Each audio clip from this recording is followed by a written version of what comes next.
Exercice numéro 5. Soit les nombres complexes z1 égale à 1 plus i racine de 3 et z2 égale à moins 1 moins i. Petit 1, écrire z1, z2 et z1 fois z2 sous forme trigonométrique. Petit 2, en dépit des valeurs exactes de cosinus moins 5 plus sur 12 et sinus moins 5 plus sur 12. C'est 5. L'énoncé, on considère les nombres complexes z1 égale à 1 plus i racine de 3 et z2 égale à moins 1 moins i racine de 3. Donc, un petit a, on nous demande d'écrire z1, z2 et z1 fois z2 sous forme trigonométrique. Donc, commençons maintenant par z1. Donc, z1 égale à 1 plus i racine de 3. Donc, pour z1 d'abord, il faut d'abord calculer le module. Donc, module de z1 égale tout simplement à racine carrée de 1 au carré plus racine de 3 au carré. Donc, et de là, module de z1 égale tout simplement à racine carrée 1 au carré, ça donne 1. Racine de 3, ça donne 3. Égale tout simplement à racine de 4 qui est égale tout simplement à 2. Donc, après avoir calculé le module, on va calculer un argument de Z1. Donc, soit θ1 égale à argument de Z1. Donc, et à partir de là, on sait que cosinus θ1 égale à la partie réelle qui correspond à 1 sur le module qui fait 2. Sinus de θ1 égale tout simplement la partie imaginaire qui fait racine de 2, racine de 3 plutôt sur le module qui fait 2 tout simplement. Donc, et à partir de là, on continue. θ1, donc argument de θ1, donc cosinus θ1 égale, donc là on donne le cosinus, donne 1/2, correspond tout simplement à pi tiers, donc égale tout simplement à cosinus de pi tiers. Sinus de θ1 égale, donc on regarde maintenant, là on donne le sinus, donne racine de 3 sur 2, donc correspond également à pi tiers. Donc on aura égal tout simplement à cosinus de pi tiers. Donc à ce niveau, on tire simplement l'angle θ. θ1 égale tout simplement à pi tiers plus les 2 k pi avec k élément de grand Z. Donc voici l'argument du nombre complexe θ1. Donc à partir de là, et on peut écrire sa forme trigonométrique. Donc c'est que Z1 égale à module de Z1 facteur de cosinus de θ1 plus i sinus de θ1. Donc voici la formule générale de la forme trigonométrique. Donc on applique Z1 égale tout simplement à 2 facteur de cosinus de pi tiers plus i sinus de pi tiers. Donc voici tout simplement la forme trigonométrique de Z1. Ok, je vois maintenant la forme trigonométrique de Z2. Donc toujours le même raisonnement, on calcule d'abord le module de Z2 qui est égal tout simplement à racine carrée de 1 au carré plus moins 1 au carré. Donc module de Z2 égale tout simplement à racine de 2. Donc, déterminons maintenant un argument de Z2, soit θ2 égale à argument de Z2. Donc, dans ce cas, on a cosinus θ2 égale à la partie réelle qui correspond à moins 1. Donc, la partie réelle correspond à moins 1 sur le module qui correspond à racine de 2. Donc, ça c'est égal tout simplement à moins racine de 2, l'expression conjuguée, sur 2. Et sinus θ2 égale à la partie imaginaire qui fait moins 1 également sur racine de 2 égale à moins racine de 2 sur 2. Donc on continue. Argument de Z2. Donc cosinus de θ 2. On regarde l'angle dont la valeur donne racine de 2 sur 2. Si on remarque ici, c'est pi demi. Donc on va garder le signe moins cosinus de pi demi. Pi quart plutôt, autant pour moi, moins cosinus de pi quart. Sinus θ 2 égale l'angle dans le sinus donne racine de 2 sur 2.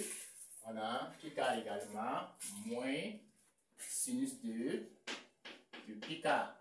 Donc ici c'est très simple. On remarque tout simplement que le cosinus et le sinus portent des signes sont précédés de signes négatifs tout simplement. Donc dans ce cas, l'angle θ 2 égale tout simplement à pi plus pi quart. Donc pi plus pi quart. Et dans ce cas maintenant, on aura θ 2 égale, on réduit au même dénominateur, ça fait 4 pi sur 4 plus pi sur 4. Donc si on réduit au même dénominateur, on calcule tout simplement, on trouve 5 pi sur 4. Donc argument de θ Z égale à 5 pi sur 4. Donc on écrit la forme trigonométrique. Donc Z2 égale à module de Z2 facteur de cosinus θ 2 plus I sinus θ 2. Donc dans ce cas maintenant, on aura module de Z2 qui fait racine de 2 facteur de cosinus de 5 pi k plus I sinus de 5 pi k. Donc voici tout simplement la forme trigonométrique de Z2. La forme trigonométrique de Z1 fois Z2. Donc à ce niveau, il faut toujours calculer le module. Donc module de Z1 fois Z2 égale tout simplement au module de Z1 multiplié par le module de Z2. Donc ça c'est très simple. Donc alors on connaissait le module de Z1 qui était égal à 2 multiplié par le module de Z2 qui est égal à la racine de 2. Donc module de Z1 fois Z2 égale tout simplement à 2 racines de 2. Donc déterminons maintenant l'argument. Donc soit θ 3 égale à argument de Z1 fois Z2. Donc, dans ce cas, c'est très simple. Il faut appliquer simplement les formules. Puisqu'on sait que argument du produit égale à la somme des arguments. Donc, ça veut dire que argument de Z1 fois argument de Z2 égale à argument de Z1 plus argument de Z2. Donc, dans ce cas, on connaissait l'argument de Z1 qui est égal à pi tiers plus argument de Z2 qui fait 5 pi sur 4. Donc, dans ce cas, il faut réduire au même dénominateur. Le dénominateur commun, c'est 12. Donc, on aura tout simplement 4 pi sur 12 plus 15 pi sur 12. Donc, et dans ce cas, si on calcule, on aura 4 plus 15. Donc, 4 plus 15. Argument de Z1 fois Z2 égale tout simplement à 19 pi sur 12 plus 2 k pi avec k élément de grand Z. Donc, maintenant, on va écrire maintenant la forme trigonométrique de Z1 fois Z2. Donc, ça fait le module qui fait 2 racine de 2 facteur de cosinus de 19 pi sur 12 plus I sinus de 19 pi sur 12. Donc, voici la forme trigonométrique de Z1 fois Z2. Et on nous demande d'en déduire les valeurs exactes de cosinus moins 5 pi sur 12 et sinus moins 5 pi sur 12. Or, si vous remarquez, lorsqu'on a déterminé la forme trigonométrique de Z1 fois Z2, on a une valeur de cosinus de 19 pi sur 12. En réalité, les moins 5 pi sur 12 et 19 pi sur 12 sont des angles coterminales tout simplement. Donc, ça veut dire que si vous prenez 19 pi sur 12 moins pi sur 12, moins 2 pi, donc moins 2 pi, vous calculez, vous aurez 19 pi, vous le divisez au même dénominateur, moins 24 pi sur 12. Donc, dans ce cas, tout simplement, vous aurez moins 5 pi sur 12. Donc, ça veut dire qu'en réalité, Z1 fois Z2 peut être écrit aussi 2 racines de 2, facteur de cosinus de moins 5 pi sur 12, plus I sinus de moins 5 pi sur 12. Donc, et à partir de là maintenant, on va écrire la forme algébrique de Z1 fois Z2. Donc, écrivons d'abord sous forme algébrique Z1 fois Z2. Donc, Z1 qui fait 1 plus I racine de 3, facteur de moins 1 moins I. Donc, et à partir de là, on va développer 1 fois moins 1 qui donne moins 1.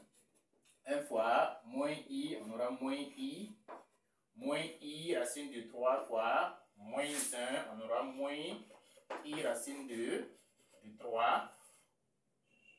I racine de 3 fois moins I, on aura tout simplement moins I carré racine de 3, on aura plus racine de 3. Et à partir de là, on va écrire maintenant sous forme algébrique la partie réelle et la partie imaginaire. Donc la partie réelle, on aura moins 1 plus racine de 3. Et la partie imaginaire, on met I en facteur.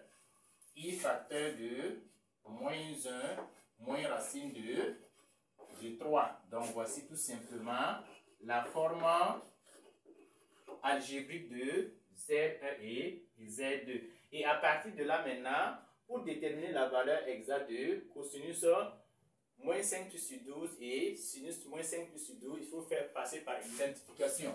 Donc par identification,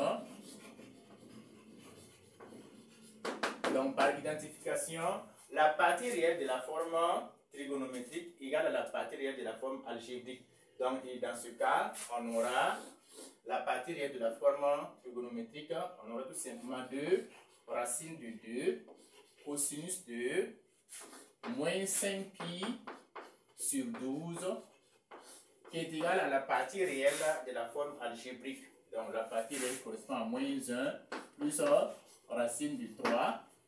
Donc la partie imaginaire de la forme trigonométrique, ça fait tout simplement 2 racine de 2 sinus moins 5 pi sur 12 qui est égal à la partie réelle de la forme algébrique qui fait moins 1 moins racine de 3.